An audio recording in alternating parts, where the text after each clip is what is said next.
আমার কথা কি শোনা যায়?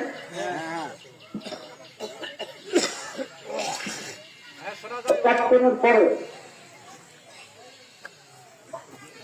আওয়ামী লীগ এবং ছাত্রলীগের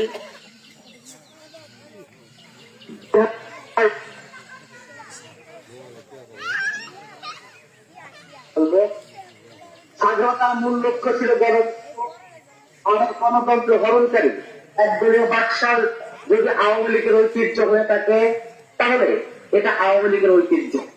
খুন, ধর্ষণ, ভোট ডাকাতি, রাহাজারি এটা যদি ঐতিহ্য হয়ে থাকে তাহলে অবশ্যই ছাত্রলীগ এই ঐতিহ্যের অধিকারী। প্রথমে বাংলাদেশে ঢাকা বিশ্ববিদ্যালয়ের কাজশুতে ভোট ডাকাতি করে নজির সৃষ্টি করেছিল ছাত্রলীগ। ৭৫ দুর্ভিক্ষ সৃষ্টিকারী সংগঠন হচ্ছে আওয়ামী লীগ। ৭৫ সালের ২৫শে মার্চ মাত্র ১৩ মিনিটের মাথায় রাষ্ট্র ব্যবস্থাকে একদলীয় বাদশাহ কায়েম করে গণতন্ত্র কেড়ে নেওয়া ঐতিহ্য, এটাই হচ্ছে আওয়ামী লীগের ঐতিহ্য।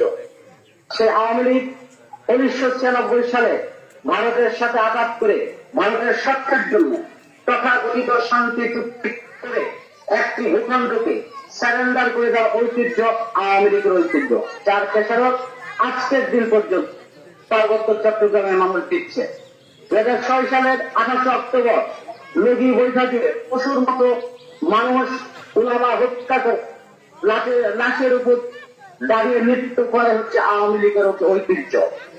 আমার কাছে একটি পরিসংখ্যান আছে, অধিকার নামক একটি মানবাধিকার সংস্থা আছে। সেই অধিকারের পরিসংখ্যান মতে ২০০৯ সাল থেকে শেখ হাসিনা পূর্ববর্তী মুহূর্ত পর্যন্ত আমি জুলাই আগস্ট হত্যাকাণ্ডকে বাদ থেকে বলছি ৭,১৮৮ জন মানুষকে এক্সট্রা জুডিশিয়াল কিলিং শিকার হয়েছে, এই শেখ হাসিনা হত্যা করেছে। যদি জুলাই আগস্টের এই হত্যাকাণ্ড ধরি তাহলে প্রায় ১১ থেকে ১২,০০০ মানুষ আওয়ামী লীগের শাসনে আমলে হত্যার শিকার হয়েছে। তার মধ্যে রয়েছে এক্সট্রা জুডিশিয়াল কিলিং, আইন শৃঙ্খলা রক্ষাকারী বাহিনীর কষ্টার ও গুমের শিকার হয়েছে প্রায় ২৫০০ মানুষ। এর মধ্যে ১৫৫ জন মানুষ ফিরে এসেছে, বাকি মানুষ এখনো ফিরে আসেনি এবং আসবেও বলে মনে হয়নি। এই কারণে যদি আওয়ামী লীগের ঐতিহ্যবাহী সংগঠন বলা হয় তাহলে জার্মানির হিটলার ঐতিহ্যবাহী একটা সংগঠনের অংশ ছিলেন, ফেরাউন ঐতিহ্যবাহী সংগঠনের অংশ ছিলেন। ফেরাউন খোদা দাবি করেছিলেন, কিন্তু ফেরাউনকে জার্মানির শাসনে হিটলারকে সারা পৃথিবীর মানুষ ঘৃণা করে। ঐতিহ্যবাহী অংশ হিসেবে আওয়ামী লীগ এই মুহূর্তে একটি ঘৃণার পাত্র। আজকে কথা উঠেছে আওয়ামী লীগ নিষিদ্ধ করার দাবি উঠেছে, এটা জনতার দাবি। এই সিদ্ধান্ত নেবে আপনারা। এই হত্যাকারী, এই ধর্ষণকারী, এই ছাত্র হত্যাকারী গণতন্ত্র হত্যাকারী দলকে আপনারা রাজনীতি করতে দেবেন কিনা এই সিদ্ধান্ত আপনাদের নিতে হবে, বাংলাদেশের তৃণমূলের জনগণের নিতে হবে। বিএনপি যেহেতু জনগণের পক্ষে রাজনীতি করে, সুতরাং বিএনপির জনগণের মতামত অবশ্যই সমর্থন করে। এখন এই গণতন্ত্র হত্যাকারী, ছাত্র হত্যাকারী আওয়ামী লীগ বিশ্বে ভারতের মদদে দেশকে অস্থিতিশীল রাষ্ট্র করার জন্য চেষ্টা করছে।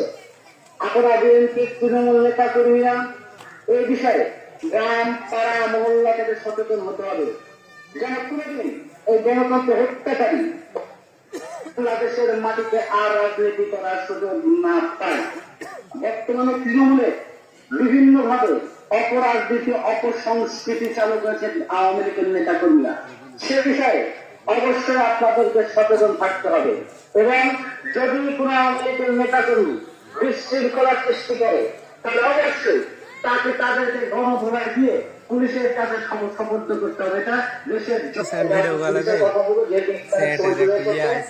আমি আপনাদের এই গ্রামের সন্তান, এই গ্রামের প্রতিটা লোক আমার পরিচিত এবং গ্রামের প্রতিটা লোকের সঙ্গে আমার অত্যন্ত আত্মার বন্ধু। আপনারা আমাদের ছোট থেকেই দেখেছেন, আমার যে বুদ্ধি বয়সে আজ পর্যন্ত আমার মনে হয় না আমি আমার এই গ্রামের কোন লোকের সঙ্গে কোন খারাপ ব্যবহার করেছি, কোন অসম্মান করেছি, কোন অশ্রদ্ধা করেছি, কোন সময় কারোর সঙ্গে মেনে মালিন্য করেছি। শুধু আমিও না, আপনারা জানেন আমি আমার বাবা নেই, আমার মাও নেই। ছোট থাকতে আমার মা মারা গেছে, আমার বাবাও কয়েক বছর আগে মারা গেছে। সুতরাং আপনারাই আমার গার্জেন, আমি একজন এতিম, আপনারাই আমার গার্জেন। আমি আগামী জাতীয় সংসদ নির্বাচনে বাংলাদেশ জাতীয়তাবাদী দল বিএনপির একজন মনোনয়ন প্রার্থী। আমি আপনাদের সহযোগিতা চাই, আমি আপনাদের দোয়া চাই। আমি বিশ্বাস করি আপনাদের দোয়া, ভালোবাসা, সহযোগিতা ইনশাল্লাহ আমার লক্ষ্য অর্জনের সহায়তা করবে। এবং আমি এতটুকু কথা দিতে পারি, যদি মহান রব্বুল আলামিন আমাকে সেই সুযোগ দেন, সেই আল্লাহ যদি আমার কপাল দিতেন, তাহলে অবশ্যই আমি আমার মান্দার মানুষের সেবা করতে চাই, আমি মান্দার মানুষের পাশে থাকতে চাই। আমার চাওয়া পাওয়া বলতে কিছু নয়, কারণ আমার দেওয়ার মতো কেউ নেই। আমার দুটো বোন আপনারা জানেন, দুইজন আলহামদুলিল্লাহ অনেক ভালো আছে। আমি আমার মতো, আমার পরিবার বলতে আপনারা এই গ্রামের প্রতিটা লোকজন।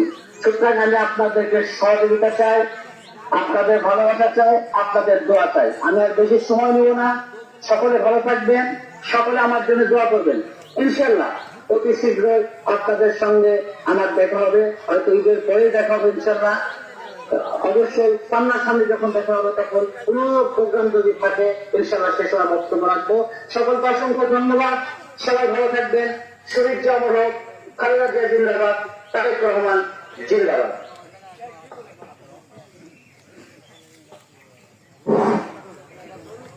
সম্মানিত মুসল্লিবৃন্দ, আপনারা